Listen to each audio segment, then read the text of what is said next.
let's jump in.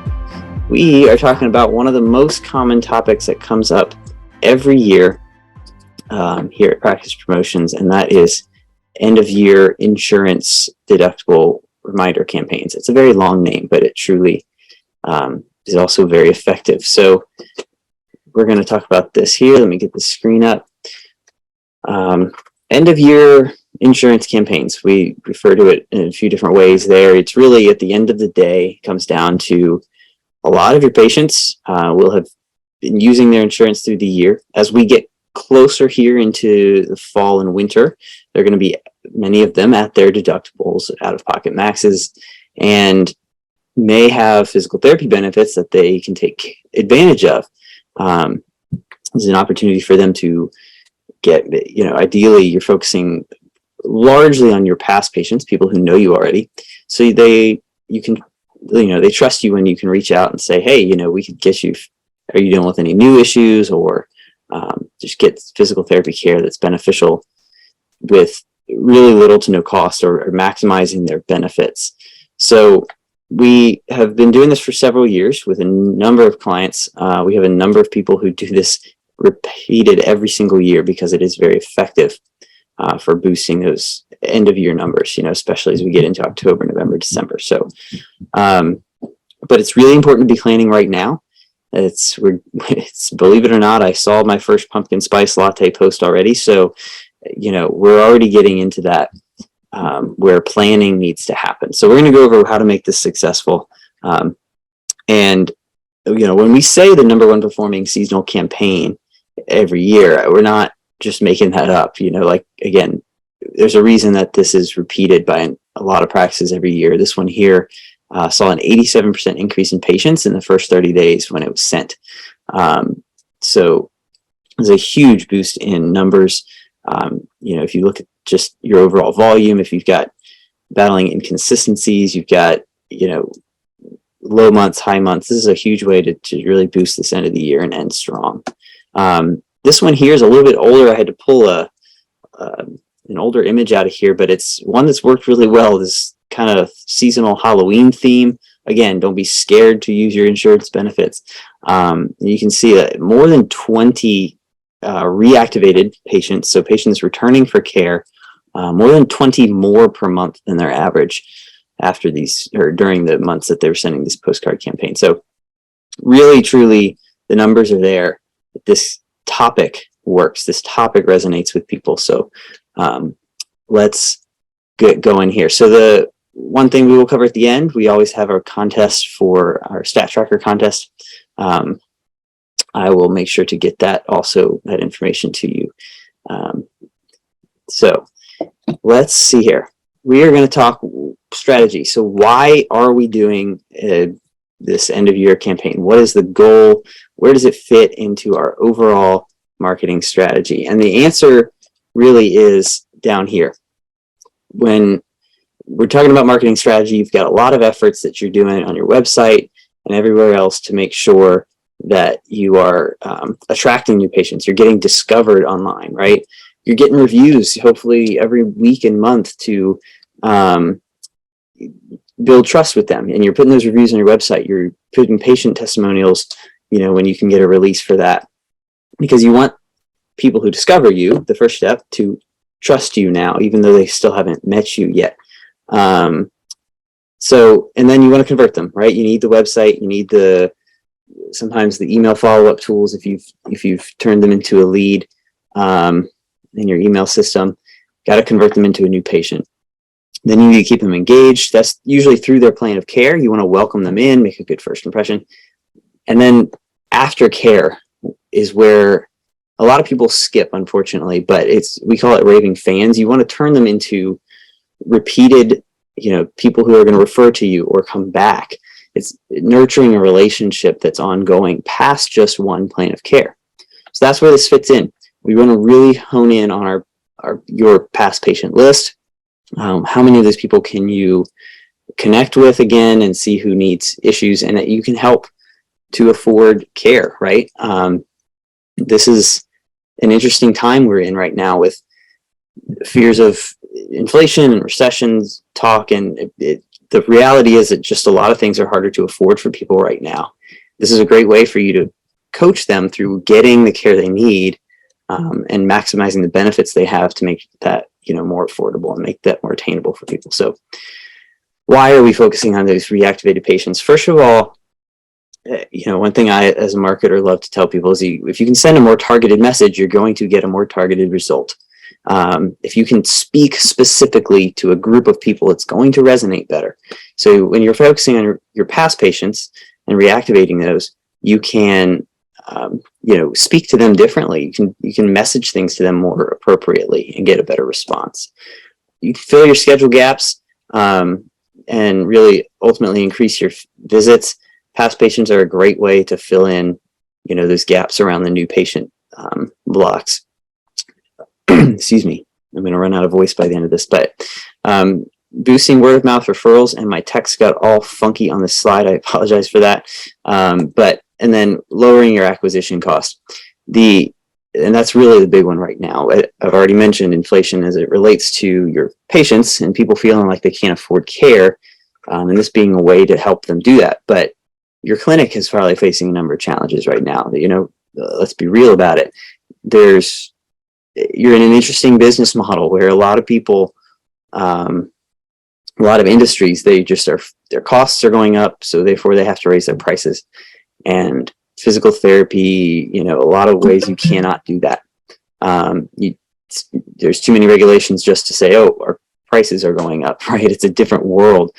So one thing that you can look at is acquisition. You don't want to, when you have to make cuts, when you have to be streamlined, you still have to acquire patients. So what's the most effective, the lowest cost to acquire? And data tells us over and over again that that's past patients, past customers in any business. Reactivated returning patients have a lower customer acquisition cost, which ultimately saves you money. So you can still spend on marketing to still get results, but really focus in on making it cost efficient for your practice and increasing lifetime value of the customer. So, in fact, this is just a general business statistic that repeat customers are 4 to 10 times more profitable than one-time customers. So again, not that your clinic is all out to get profit, but you do need to survive. You do need to stay full. And in times where sometimes money can feel tough, doing the actions that are proven to be lower acquisition cost per customer or per patient in this case is really what you want to focus your efforts on. So let's talk about the 4 top postcards that we recommend. When we're talking about past patients, we, maybe a number of you are doing our monthly newsletters. We absolutely recommend that as a baseline. Like, everyone should be doing that. We see consistent results from our customers who are doing newsletters every month. And then postcards are a great way to fill in a little bit on top of that. You want to hit really specific seasonal stuff.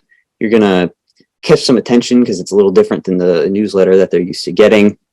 So the big 4 that we recommend doing, there's some general reactivation campaigns, insurance deductible reminders, that's the one we're talking about today, as well as holiday postcards, and kind of New Year, New You, right? When people are thinking about their resolutions and all of that. So we're zeroing in on insurance deductible as part of this overall strategy that you want to be thinking about it, throughout the year. The insurance deductible campaign, what does it look like? You've probably already heard it. If you're on the call, you probably know what I'm talking about. It's just reminding patients who are at or near their deductible that their PT could be covered at little cost. We really recommend doing a postcard as like the champion of the campaign. Again, we see consistent direct mail results. Postcards are cost efficient as they can get, and the results are there as far as past patients responding to these postcards. So then you want to follow it up with some other things, just email, some social posts. You want to start talking about this topic throughout the, even sometimes in September, going all the way through into December. You want to allow enough time to get their care plan on the schedule before the end of the year. Also keep in mind that some people's insurance renews at the end of the year, but some do on December 1st. So you really already need to be talking about this going into September in order to get the most results. So I'm going to go through even a little more specifically what that kind of timing would look like for a successful campaign, because timing is what marketing is built on. There's a lot of, how many of you have seen Facebook ads for, somebody promising to bring you 20 leads in 2 days, and it's just this silver bullet that's going to fix your marketing? There is no silver bullet in marketing. Like, I have done enough things to know that literally anything can work. If you're good at messaging and you're good at putting it in front of the right audience, anything can work. The key is it's about timing. Every message that your potential patients or past patients hear has to be timed right in their life and things that they're thinking about to get them to take action. So this is a timeline here that we recommend for running a successful campaign in this case.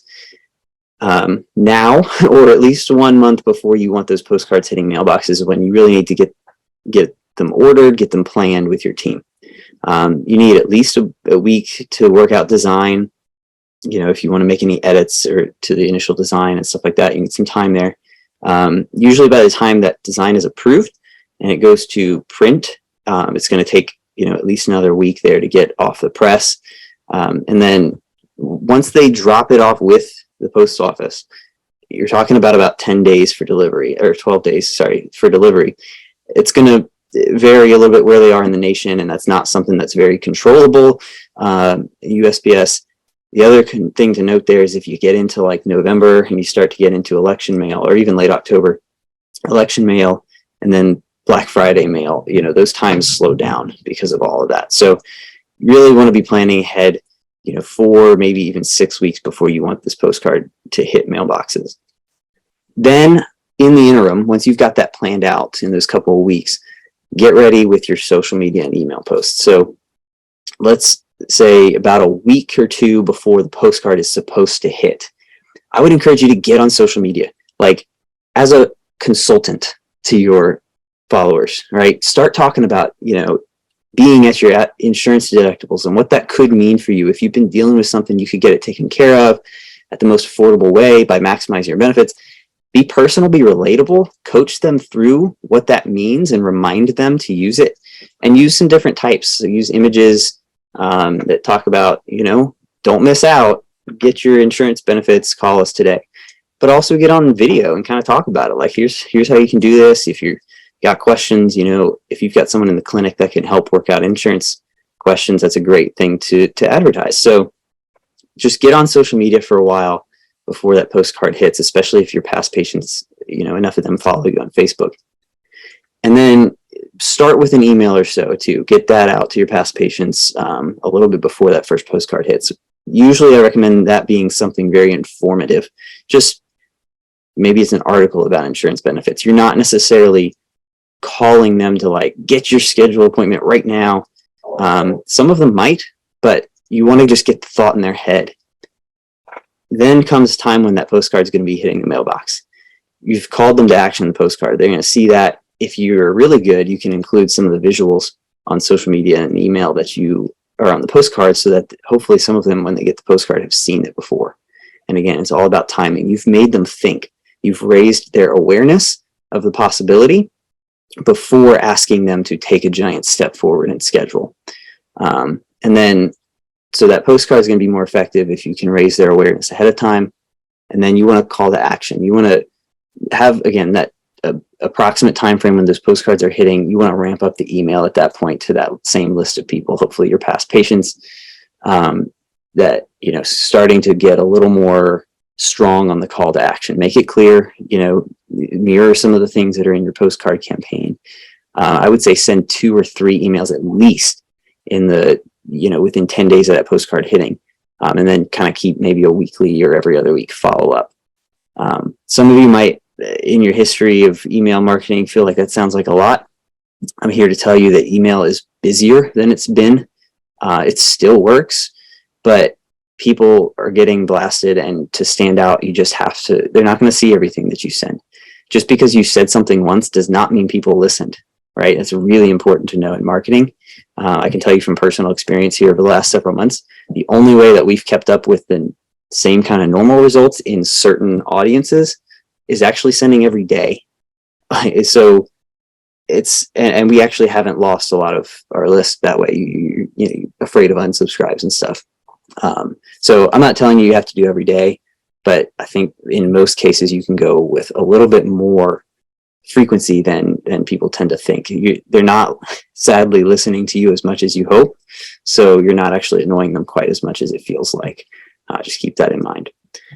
And then one more slightly, basically an option for you, is when you're planning out a postcard, you could actually plan 2 hits. So you could set 2 different dates for that thing to hit the mailbox or to hit the post office, and kind of do this twice. So you could say, let's do one near the end of September, and let's get one into mid-October for a second hit to try and catch people who maybe didn't take advantage the first time.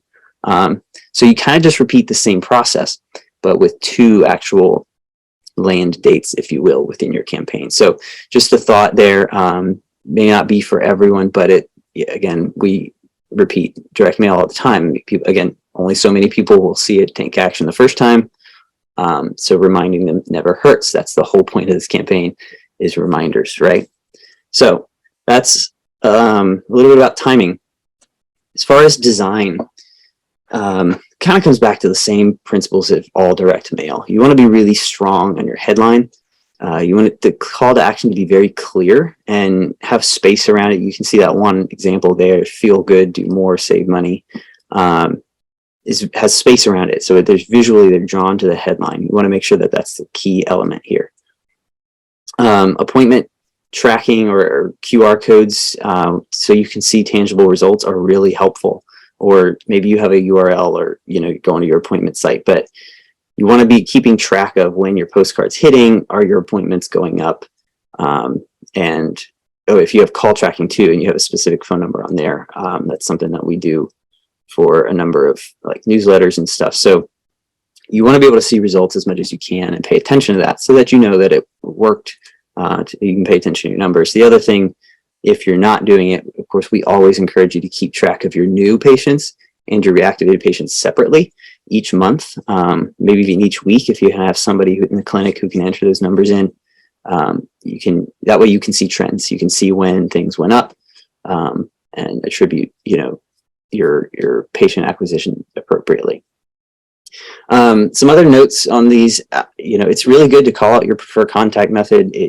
If that's a phone call, again, if you're using phone tracking, that's a great way to do that. And then emphasize direct access, remind them they don't need those doctor referrals, especially if your number of your past patients did come from referrals. It's a good thing to remind them that they don't actually need that. So, and then your preferred insurances, you can literally call out, especially as you're talking about direct access.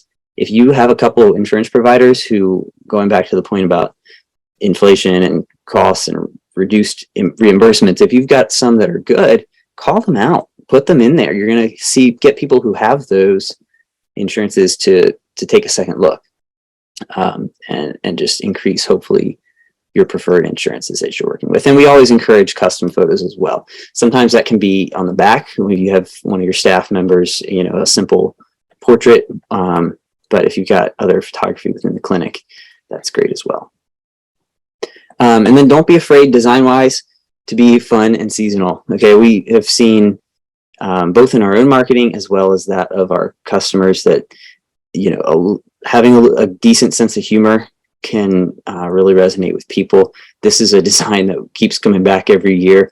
As I said, it's a little bit older. I showed some stats on that earlier, but don't be afraid to have some fun with it. You want to be on brand. You don't want to be too crazy or shocking per se, but having fun, having a sense of humor stands out in the mailbox and resonates with people in a time where the news is full of less fun things, right? So all that to say, I've already shared a few results. Here's one more. This particular campaign was attributed as raising website traffic by 46%, and that's just for a small one location clinic in Texas. You don't have to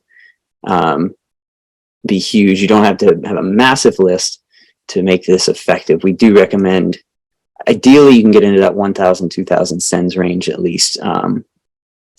So, you're just going to get a better ROI if you can do that. But these, I said these are proven effective year after year after year.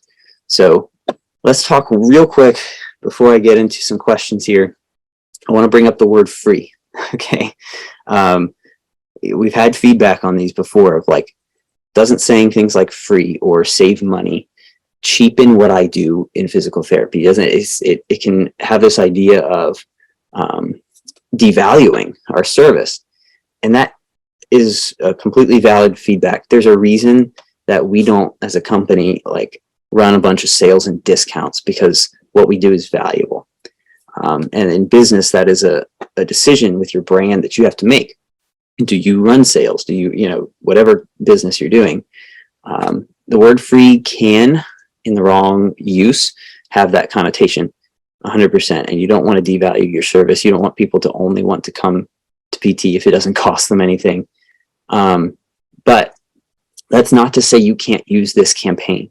Even if you're like, I'm going to avoid the word free at all costs. If that's a decision you make for your company, you don't have to. Some people use it and love it, and that's great. But if it is a decision you want to make not to specifically do that, or to make sure your brand holds a certain tone, you can still word it correctly to, again, maximizing their benefits, right? Getting, some people will say things like, you focus on the out-of-pocket amount, right? A low out-of-pocket amount, and just know that if you come at it from a place of help, right? Again, it's a tough time right now for a lot of people financially. If your goal as a therapist, we've surveyed enough people to know that therapists care much more about their patients being able to afford care than they usually do about their business being wildly profitable. And that's noble.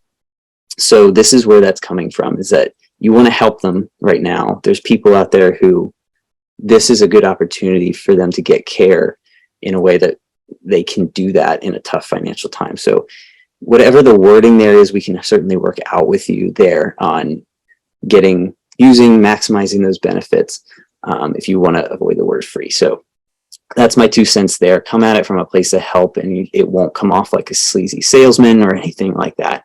At the end of the day, you're helping them something that would be genuinely good for them, and we all know that. So what's next? Where to get them? So we do, again, obviously we're talking about this campaign because it's something that we do year after year after year. So we can help you. You can contact your team. If you do newsletters with us, you already have a print account manager, you can just mention it to them and they will get it rolling for you. That's like the fastest way to do it. We do also have ptmarketingstore.com. That's run by us here at Practice Promotions. You can go there and order the postcard. Just put in the order right there, and we will get in touch with you again. If either assign you a print account manager to help you through that project, you will approve everything before it goes to press and all that, so you don't have to worry about those details right before you make the order. But a couple ways to get that there. We'd be happy to help you run this campaign and work out exactly what that looks like for your clinic. Why now? I've also talked a little bit about the time frame already here, but you want to really be in that 4 to 6 week range ahead of when you want it to be in mailboxes. And keep in mind, you want their full plan of care in before their insurance renews. And some people's insurance renews on December 1st, not the end of the year. So just keep those things in mind. We're at the point now where it's time to start these projects. You can go well into September and still be effective, but you want to get that planning done and get that out of the way so you can move on to other things for the fall, especially if you get busy in the fall, right? So my last tip for a successful campaign is to do it. If you've never tried this before, our CEO, Neil, if you know him, loves to say that the most money you'll ever lose is what you don't make, right? So, get started on a campaign. I like to tell people, if you're feeling a little bit of patient inconsistency, if you're feeling your collection's hurting right now, think what you did last month to drive those patients, to drive those collections. And then the more important thing is, what are you doing this month to drive next month's, right? Because now is when you have the power to do something. So I encourage you to get started. We would love to answer any questions you have about these campaigns going into that. So real quick, let me open the Q&A thing here. Will you have templates for us to follow on emails and engage? So that is a really good question. As we've announced, we're moving into a new email provider we call it Engage. This has been a custom built thing, and one of the absolute number one reasons that we've done this is the power to make a lot of templates that you can use. So our design team is hard at work and probably already has a number of these in here. I personally haven't been involved in that, so I can't say what's in there yet or not, but it should be something that can be leveraged within the Engage program. If you have not switched over to Engage, of course, you still have email capabilities there and some templates. So definitely get in to your system there. And as we get into the fall, yeah, we'll see a lot more templates and stuff available. Cool. Any other questions? I will take a look at the chat here for a moment. Feel free to drop those in. If you have tried this campaign before and loved it, feel free to let others know. The only other order of business that I have is our contest winner. So I'll jump into that and I will again check back for questions before we close. Let's see here. Looks like we have, I think my slide is wrong and I apologize. So I'm going to skip that slide. The winner is Schuster PT. So if you're on the call today, we will be sending you an Amazon gift card. And if you are not, or if you didn't win, you can always enter again next month. Our Stat Tracker contest is held through our Facebook group. It's a group that's only for our customers, somewhere we encourage to be active and post questions and stuff. It's a small group of only Practice Motions customers. So we usually post once a month in there a thing about your Stat Tracker. Your Stat Tracker is where you help us record your number of patients each month. It's really critical to understanding marketing success, watching for trends, including things like this when you do postcard campaigns. So all you have to do to qualify for the contest is fill that out, and then that month go comment on that Facebook post in our group there. So we'll host that again next month with another chance to win, and your questions are answered there. So I appreciate you joining us today. We do this every month. Please keep in mind, usually the last Thursday of the month. Sometimes, depending on holidays, it's bumped up. But yeah, we'll be talking about, what are we talking about next month? Probably digital marketing, since we covered a lot of print stuff here. So practicepromotions.net/event is always the URL if you want to check out what the upcoming thing is. That'll be updated in a few days with the next webinar. So thanks again for joining us. Thanks for being a Practice Motions customer, and we'll talk to you soon. Thank you, guys.